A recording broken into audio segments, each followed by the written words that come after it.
Hello, good morning, student. How are you? You are fine? Today is 21st April 2020 and day is Tuesday. I am Madhu Verma, class 6. आज बच्चों मैं तुम्हें Hindi grammar में lesson 5 पढ़ाऊंगी जिसमें वचन आता है जिसे हम इंग्लिश में नंबर भी कहते हैं।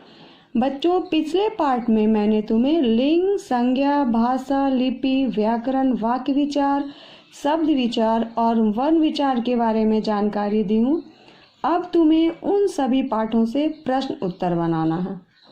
जैसे प्रश्न संख्या 1, भाषा किसे कहते हैं और वे कितने प्रकार के होते हैं, उदाहरण सहित लिखना है। क्वेश्चन नंबर 2, संज्ञा किसे कहते हैं, उनके प्रकार, उनकी परिभाषाएं उदाहरण सहित लिखना है। इसी प्रकार बच्चों तुम्हें लिपि, व्याकरण, वर्ण विचार, शब्द विचार और वाक्य विचार की परिभाषाओं और प्रकार को उदाहरण सहित हिंदी व्याकरण की पुस्तिका में सुंदर अक्षरों में सही तरीके से लिखना और पढ़ना है।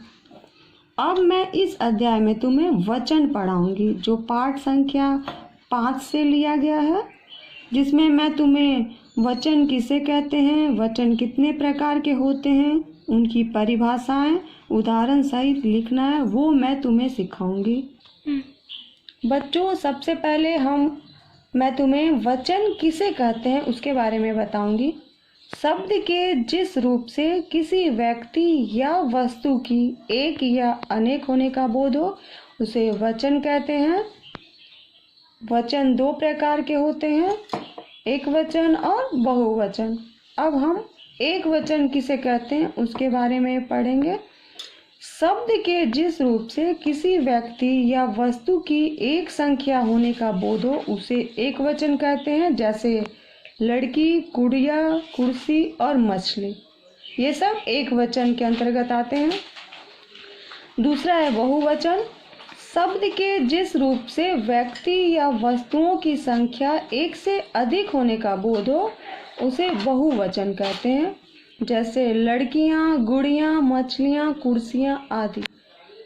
तो बच्चों इस लेसन में हमने वचन किसे कहते हैं, कितने प्रकार के होते हैं, एक वचन और बहुवचन किसे कहते हैं, उदाहरण सहित मैंने आपको समझाया है। उसे व्याकरण हिंदी पुस्तिका में क्रमबद्ध करके सुंदर अक्षरों में लिखना और याद भी करना है।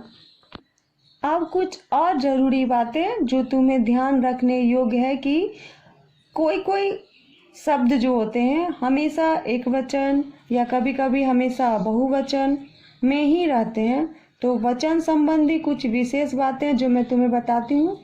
कुछ शब्दों का प्रयोग सदैव एक वचन में ही होता है, उनका बहुवचन नहीं होता है, जैसे वर्षा, आकाश, चांद और घी।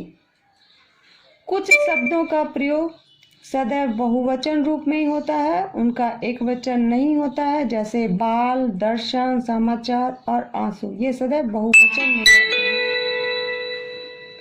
हम जिनका आदर करते हैं उनके लिए एक होने पर भी बहुवचन शब्द का प्रयोग करते हैं, जैसे पिताजी आ गए, गुरुजी पढ़ा रहे हैं। पिताजी एक वचन होते हुए भी बहुवचन प्रयोग किए गए हैं और गुरुजी एक होते हुए भी बहुवचन हैं, पढ़ा रहे हैं, क्योंकि ये आदर के लिए उपयोग किया गया है, इसलिए यहाँ बहुवचन शब्द का प्रयोग किया जा रहा है।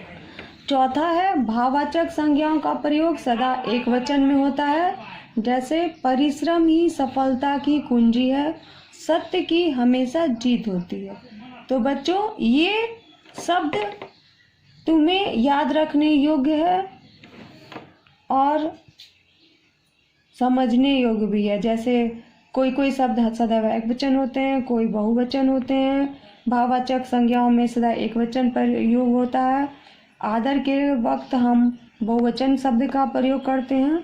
इसलिए अगर तुम्हें कठिनाई हो रही हो या प्रॉब्लम क्रिएट हो रहा हो या नहीं समझ में आ रहा हो तो तुम मुझसे बातें करके पूछ सकते हो। और इन सभी को हिंदी व्याकरण की पुस्तिका में क्रमबद्ध तरीके से लिखकर याद भी रखना है, ताकि विद्यालय खुलने के बाद तुम्हारी पढ़ाई अच्छी और सही हो। तुम लोग पढ़ाई लिखाई पर हमेशा कायम रहो, यही मेरी दुआ है। थैंक यू, धन्यवाद। Have a nice day.